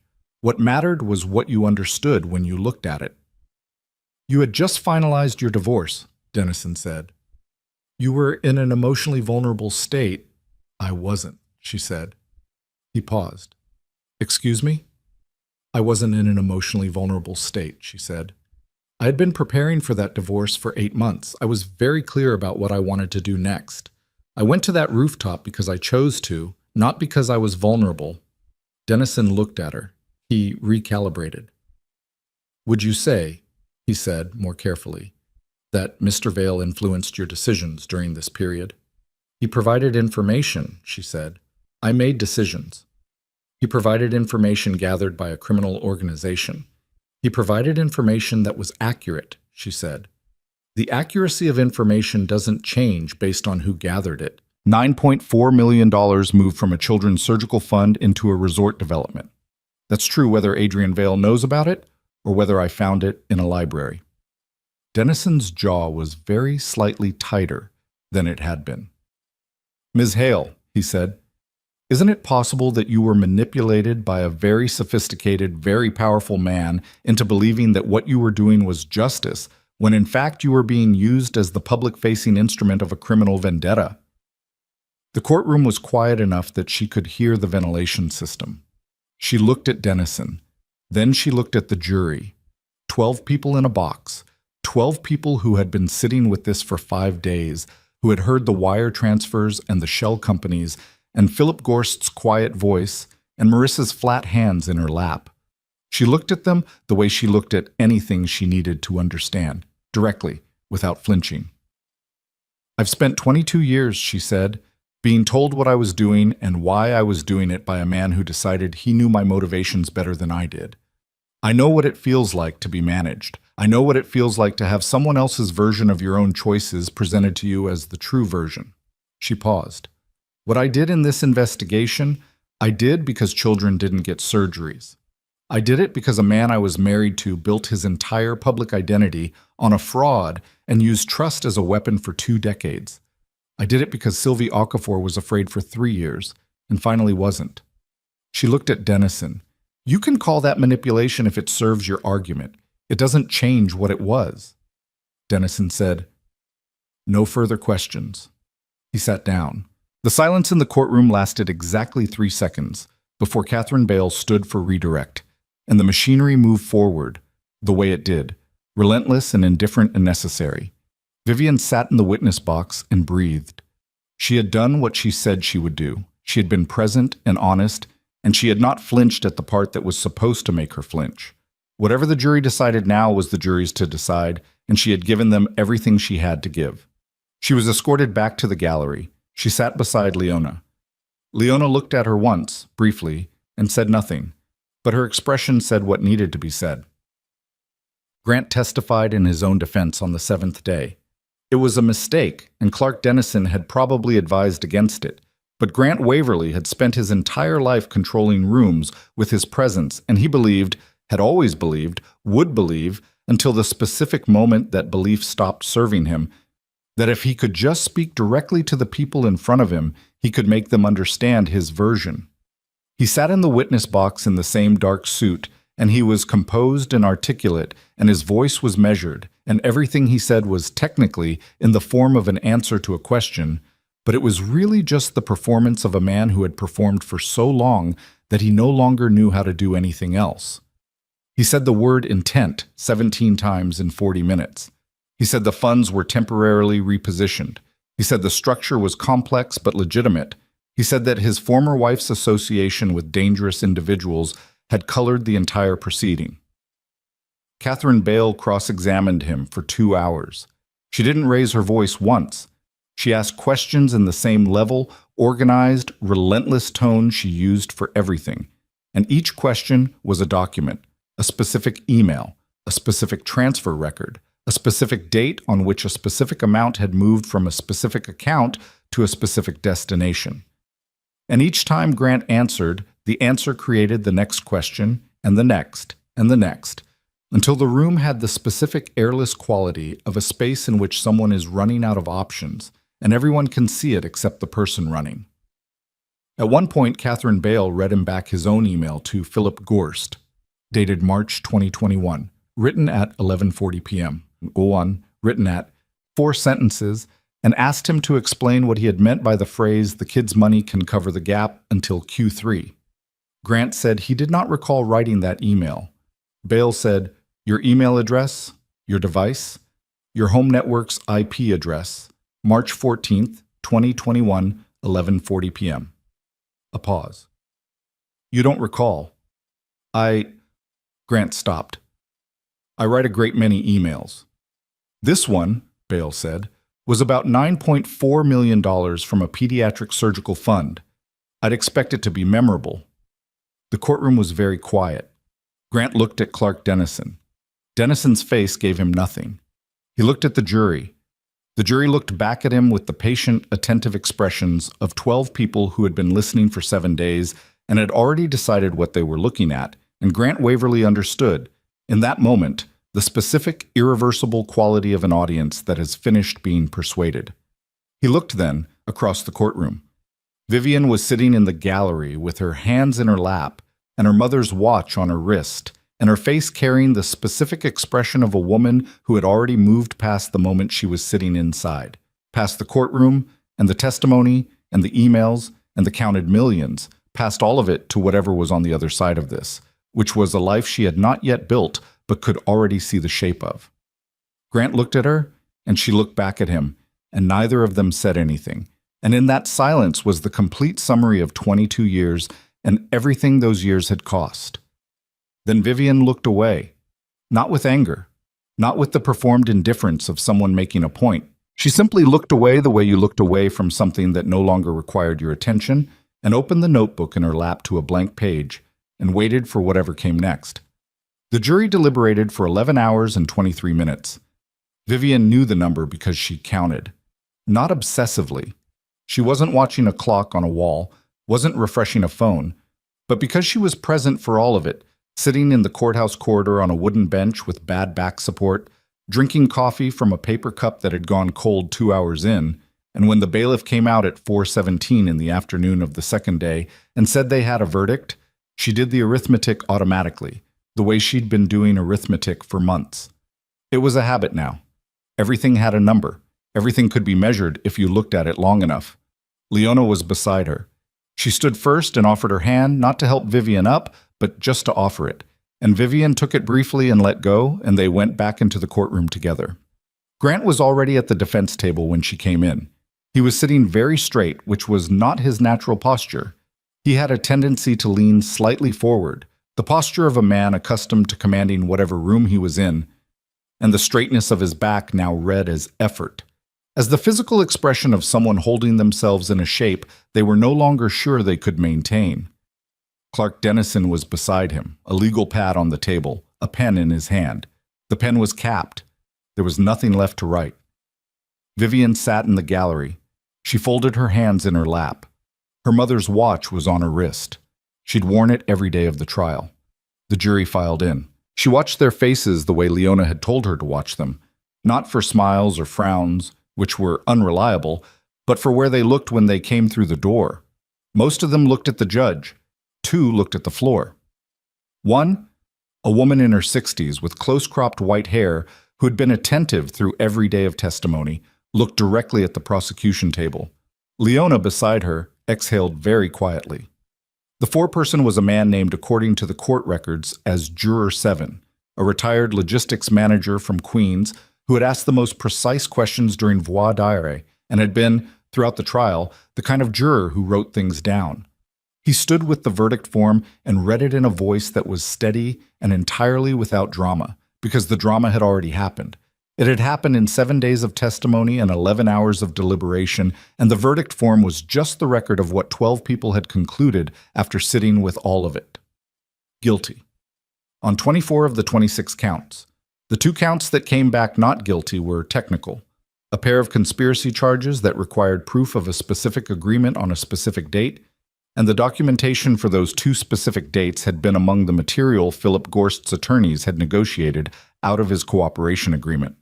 Dennison would call it a partial vindication in his statement to the press. The partial was doing a lot of work in that sentence. Grant received the verdict in the way he'd received everything for the past 8 days, with the controlled composure of a man who had decided that visible reaction was not available to him. His jaw tightened. That was all. His jaw tightened and he looked at the table and he did not look at Vivian. She had not expected him to. Ross Calder, sentenced separately in a proceeding that had run concurrent with Grant's trial, received his verdict in a courtroom 2 floors up at nearly the same time, 9 counts, guilty on 7. He would serve between 3 and 5 years depending on sentencing guidelines and cooperation credit. His attorney was already planning the appeal. Marissa received her plea agreement the same afternoon. 18 months suspended, with 3 years of probation and a financial penalty that represented approximately 60% of the direct monetary benefit she'd received through the Waverly accounts. Her attorney had negotiated hard for the suspension. Catherine Bale had agreed because Marissa's cooperation had been the first crack in the structure, and Bale was the kind of prosecutor who understood that the first crack was worth more than the punishment you got for making it. Outside the courthouse, on the wide granite steps, journalists positioned themselves with the specific urgency of people who need 45 seconds of usable footage before their competitor gets it. Vivian came out with Leona, and they walked down the steps together and stopped on the sidewalk, and the cameras came with them, and Vivian looked at the microphones extended toward her and took a breath. She had prepared something. 3 sentences, measured and complete. She had written them in the notebook and revised them twice, and they were, she believed, true and sufficient, and would close the public chapter of this thing without opening any new doors.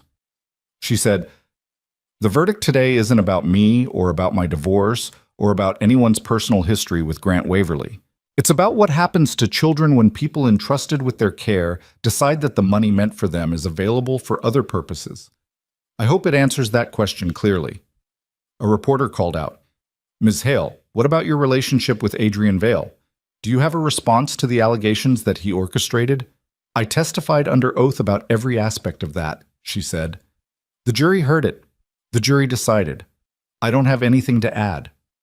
She walked to the waiting car. Adrian was not at the courthouse. She hadn't expected him to be.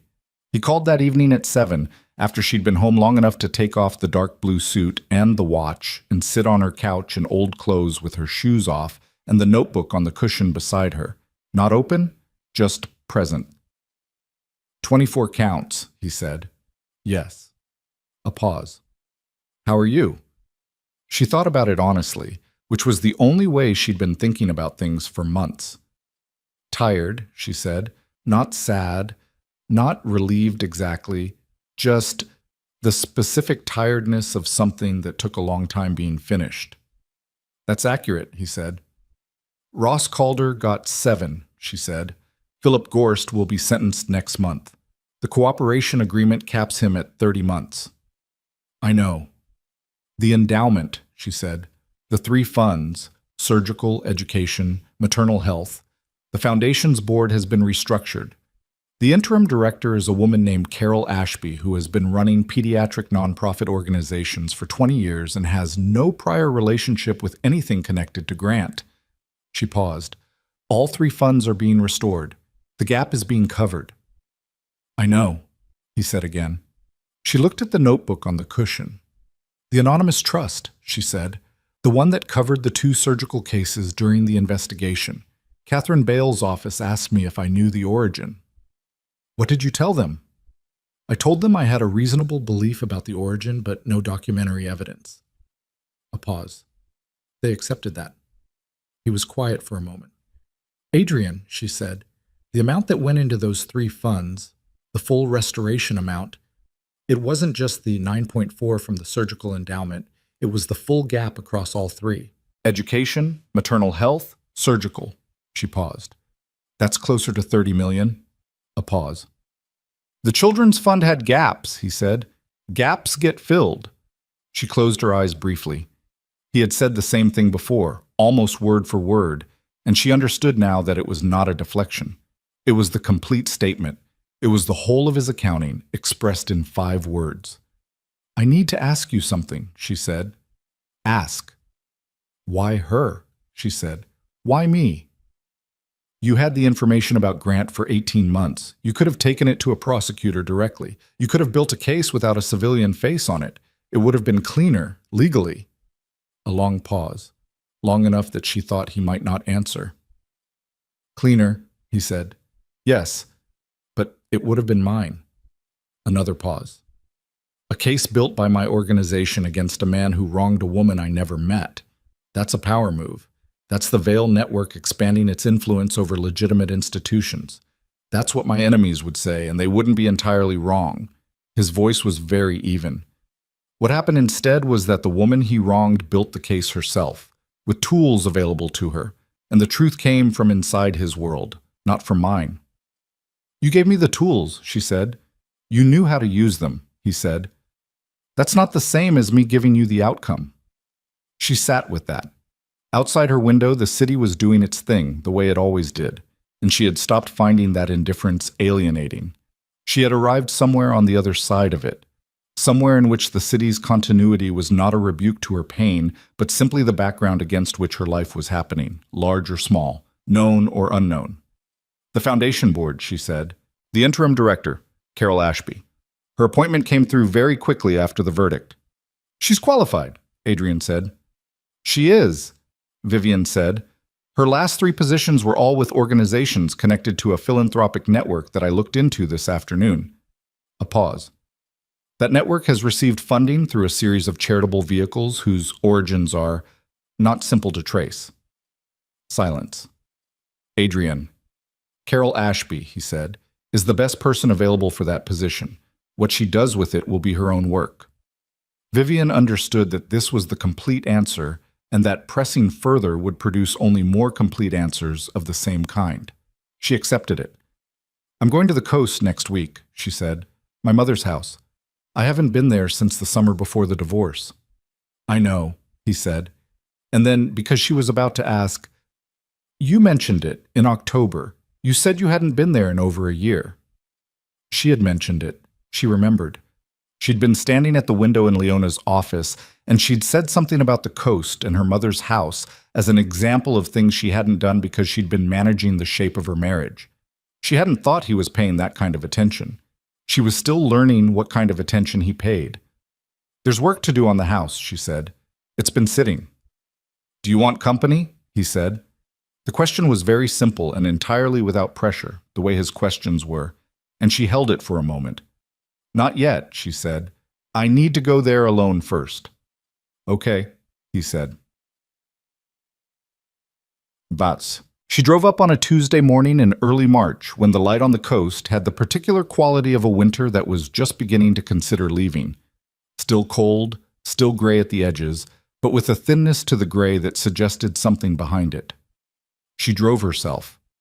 The security that had been around her since November had been stepped back at her request the week after the verdict, and she'd had 3 days of walking to the coffee shop alone and riding the elevator alone and sitting in her apartment alone. And it felt like taking off a coat she'd grown so accustomed to that she'd forgotten she was wearing it. The coast house was her mother's in the way that some things were entirely one person's. Not legally, not by inheritance, but in the deeper way of having been shaped by that person's specific presence until the shaping was permanent. Her mother had lived there for 30 years. She'd painted it 3 times, always the same color. A gray-white that changed through the day, darker in morning fog, almost luminous at midday. She'd planted the garden that was currently a mess of dead growth and brave early green. She'd hung the wind chimes on the porch that were still there, bent and salt-worn, making their quiet sound against the March air, when Vivian got out of the car and stood in the gravel driveway and looked at the house. She stood there for a while. Then she got her bag from the trunk and went inside. The house smelled like itself, salt and old wood, and the specific smell of a place that had been closed through the winter but had not gone cold inside in the way that empty houses sometimes did. She opened the windows in the kitchen and the front room. She made a fire. She made tea and sat at the kitchen table and didn't look at her phone and didn't open the notebook and didn't think about the trial or the verdict or the sentencing hearing scheduled for next month. She looked at the garden through the window. She thought about her mother, who had been a woman who grew things and fixed things, and did not make large statements about either activity, who had sat at this table with her own coffee and her own quiet and her own sense of what a life was supposed to contain. Who had told Vivian, when she'd announced the engagement to Grant with the particular brightness of someone performing happiness they were still working on feeling, that she hoped he knew what he had? She hadn't said anything else. She hadn't needed to. Vivian had thought, at the time, that the comment was a slightly awkward blessing. She understood now it was something else. Her mother had seen it from the first, not the outcome, not the fraud, or the mistress, or the parking garage, but the basic orientation of a man who looked at people and calculated their use. Her mother had seen it and said the one thing she could say without being dismissed as a mother who didn't want to let go. And then she'd let Vivian make her own choice. That was love that trusted its object. Vivian was still learning how to carry it. She spent 3 days pulling dead growth out of the garden. She didn't have the right gloves, and her hands were cold and sore by the end of the first afternoon, and she went inside and ran hot water over them and looked at the redness of her palms and felt, obscurely and without being able to fully explain it, that this was useful, that the soreness was a kind of confirmation that she was here, present, using her own hands for something that required them. On the third day she found, under a tangle of dead clematis along the south wall, the first green of the year, a small persistent crowd of something she'd always known the name of but kept forgetting, low to the ground, the green that had been there all winter under the dead growth, waiting. She sat on her heels in the cold and looked at it for a long time. The sentencing hearing was in April. Grant Waverly stood before the federal judge in the same dark suit he'd worn to the verdict, and Clark Dennison made the arguments he was paid to make: the charitable work, the decades of service, the absence of prior criminal record, the argument that a man of Grant's age and profile serving a full sentence would serve no deterrent purpose that a lesser sentence would not equally serve. Catherine Bale made her arguments. Then the judge spoke. He was a man in his late 60s who had been on the federal bench for 22 years and had the particular quality of judges who had heard every version of every argument and had arrived at a place where what they valued above all else was precision. He spoke for 14 minutes. He went through the counts. He addressed, specifically, the children's surgical endowment, and he used a word that Vivian had not heard in any of the proceedings up to that point. He called it predatory. He said that the deliberate redirection of funds entrusted for the care of children was not a complex financial misjudgment, but a predatory act, and that the sentence would reflect that characterization. Grant Waverly received 9 years in federal prison, parole eligibility at 6, with conditions that included permanent removal from any position of charitable or fiduciary trust, mandatory financial restitution monitored by the court, and a prohibition on any involvement with nonprofit organizations for the remainder of his life. The restitution amount was $31.7 million. He was taken into custody the same day. Vivian watched it from the gallery. She had not prepared any expression for this moment. She had specifically not prepared one, because she had decided that whatever she felt when it happened was what she was allowed to feel, and she wasn't going to manage it in advance. What she felt, when the bailiff moved to Grant's side and Grant stood and the handcuffs appeared, was something she didn't have a precise word for. Not satisfaction, not grief. Something closer to the feeling at the end of a very long road when you've arrived somewhere real and can finally stop walking.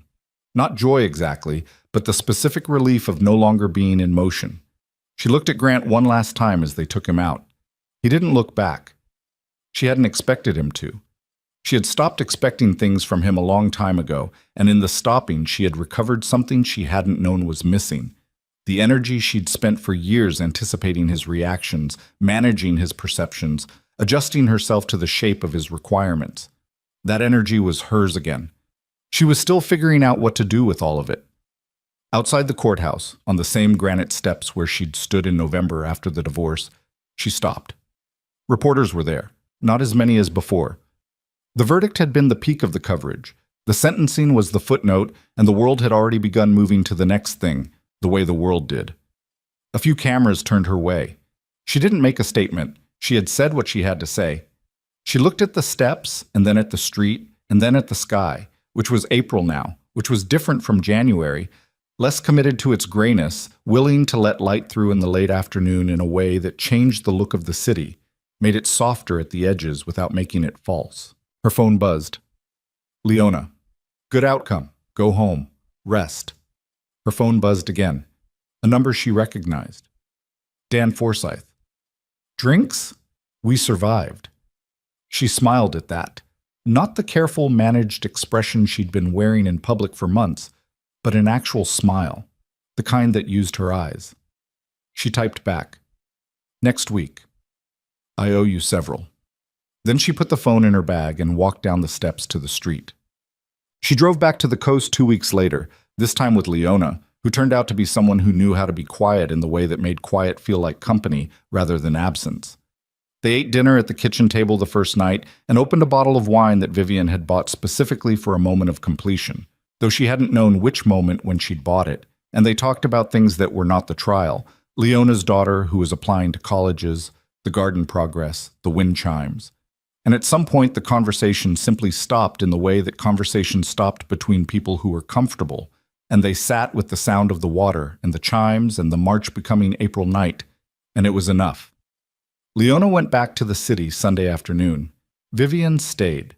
She began, that week, the work of converting the property into what it would become. Not alone. She had a contractor, a woman named Bess, who had grown up on the coast and knew which walls were load-bearing and which ones were just studs and drywall and habit. They worked through the house together, room by room, figuring out what the space needed to be, what it wanted. The idea had come to her in the garden when she'd found the green under the dead growth. Not as a plan, exactly, more as an understanding of what was already true. Her mother's house had always been a place where people came when they needed to think. Her mother had had that quality. People arrived at her kitchen table with things they didn't know how to carry and left with a better sense of the weight. The house had absorbed it. The house still had it. She filed the nonprofit paperwork in May. The organization was called the Hale Foundation, which was her mother's name as well as hers. Eleanor Hale, who had sat at a coastal kitchen table for 30 years and grown things and fixed things and trusted her daughter to make her own choices and live with them. The foundation's stated purpose: a residential retreat for families of children undergoing long-term medical treatment. Free of charge, indefinitely, through a combination of the organization's own fundraising and a substantial endowment that had been established. Quietly, through channels that were cleanly structured and entirely above board, set up by an attorney who worked with a firm that had no visible connection to anything or anyone that would complicate the paperwork, in the foundation's first week of existence. Vivian did not ask Adrian directly about the endowment. She had learned, slowly, that there were things he did that did not require her acknowledgement, and that asking for his acknowledgement of them would change what they were. He didn't give to be thanked. He gave because the gap existed and he had the means to fill it, and asking him to own that publicly would make it about the giving rather than about what was given to. She understood him better than she had expected to. She was still not sure she fully understood him. She thought that might be permanent, and she was not, she realized, bothered by it.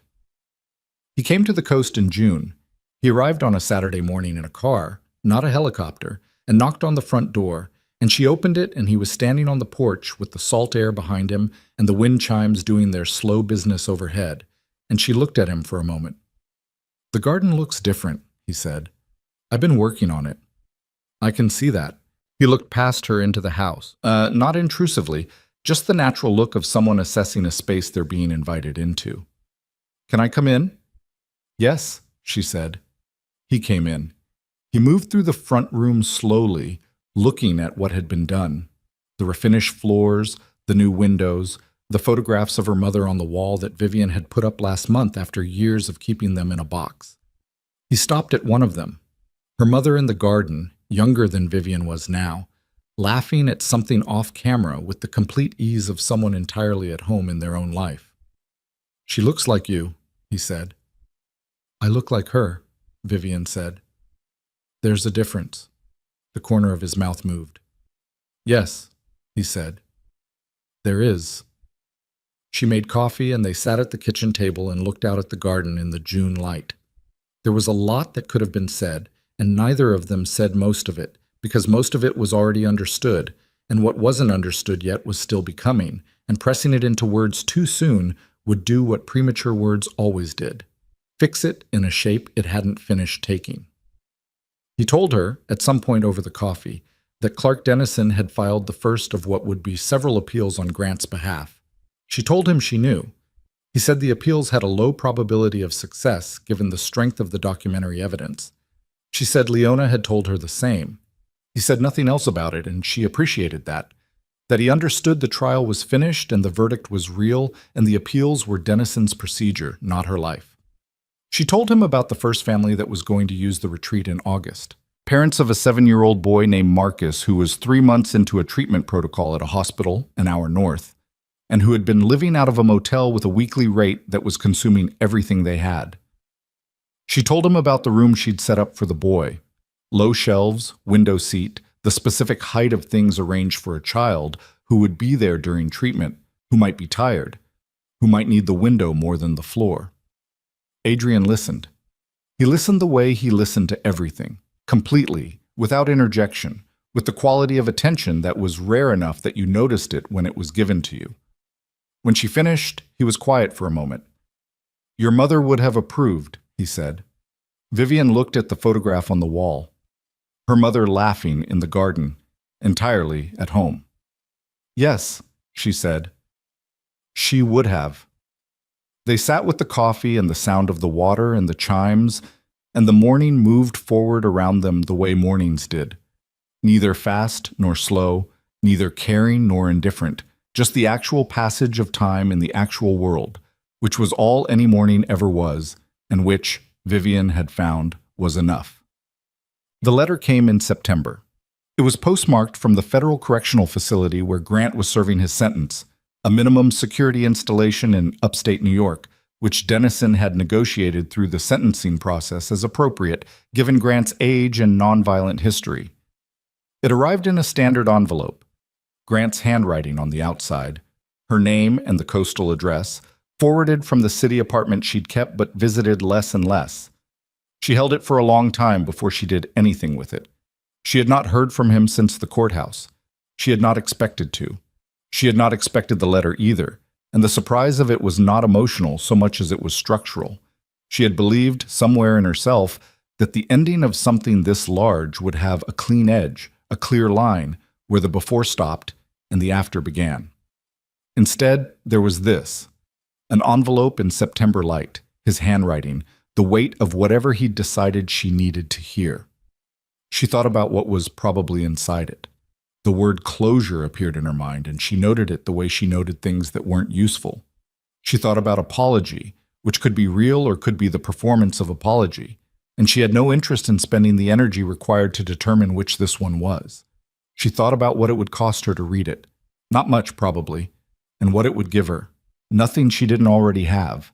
She took the letter to the fire pit at the edge of the garden, where she burned dead growth at the end of each week. She set a fire with 2 pieces of newspaper and 2 sticks from the pile beside it, the way her mother had taught her. Paper, small wood, larger wood, let it find its own level. And she held the letter over it without opening it. She had thought once that she would want this moment to mean something, that she would stand here and feel the specific weight of all of it and release it in a way that would be legible as release. But what she felt was more ordinary than that. She was slightly cold, her hands smelled like wood smoke. The garden behind her was doing what September gardens did, which was beginning the long negotiation between what was finishing and what was still going, and none of it was asking her to perform anything. She let the letter go. The fire was efficient and brief, the way fires were. She stood there for a while after, not thinking about anything in particular, just being in the body she lived in the garden that was becoming itself, in the life she was building with her own hands and no one else's direction, and feeling the particular quality of the September evening on the coast, which had a brightness to it despite the hour, a refusal of early darkness, as if the light was holding on not dramatically, but simply because it hadn't finished yet. She heard the car in the driveway. She didn't go to check. She knew the sound of it. She stayed at the fire pit and listened to the car door and the footsteps on the gravel, and then the quiet. The pause that was Adrian, always, the moment before he moved into a space, the half-beat of a man who had learned to enter things carefully because entering things carelessly had consequences he'd lived with. Then his footsteps on the garden path. He came to stand beside her at the fire pit. He looked at the embers. He didn't ask what had burned. She didn't explain it. They stood together in the September light at the edge of the garden, and the chimes made their sound from the porch. And somewhere north of them, a child named Marcus was 3 months further into his treatment, and his parents were sleeping in a real bed for the first time in months. In the room with the low shelves and the window, and the Waverly Foundation was Carol Ashby's now, doing the work it had always claimed to do, and Philip Gorst was 12 months into a 30-month sentence, and Ross Calder was filing paperwork for his first parole hearing, and Sylvie Okafor was back in her own city with her children and a new position at a clean organization, and Marissa was building something she hadn't told anyone about yet in a city 3 states away. And the world was moving forward in its indifferent way, continuous and necessary. And inside all of that continuity, Vivian Hale was standing at the edge of her mother's garden with wood smoke on her hands, and a man beside her who had never once told her what to do with her own life. And this was the ending. Not clean, not a line where the before stopped, just the actual evening, arriving at its own pace, neither rushed nor slow, and the light holding on the way light did when it hadn't finished yet. She reached out and put her hand in his. He held it. They stood there while the fire went down to ash, and the garden breathed around them, and the water made its sound in the dark distance, and neither of them needed to say anything about any of it, because the things that mattered had already been done. In courtrooms and kitchens and parking garages and rooftops and garden paths, in every choice made at the edge of a difficult thing. And what was left was simply this: being present in the life that all of it had made possible. The light finally went. The chimes moved in the evening air. And Vivian Hale, who had been quiet in a way that cost her everything, and then loud in a way that cost her nothing she wasn't willing to spend, stood in the dark that was her own dark. The dark she had chosen, in the home she was building, beside a man she had not been rescued by, but had simply, imperfectly, honestly found and breathed.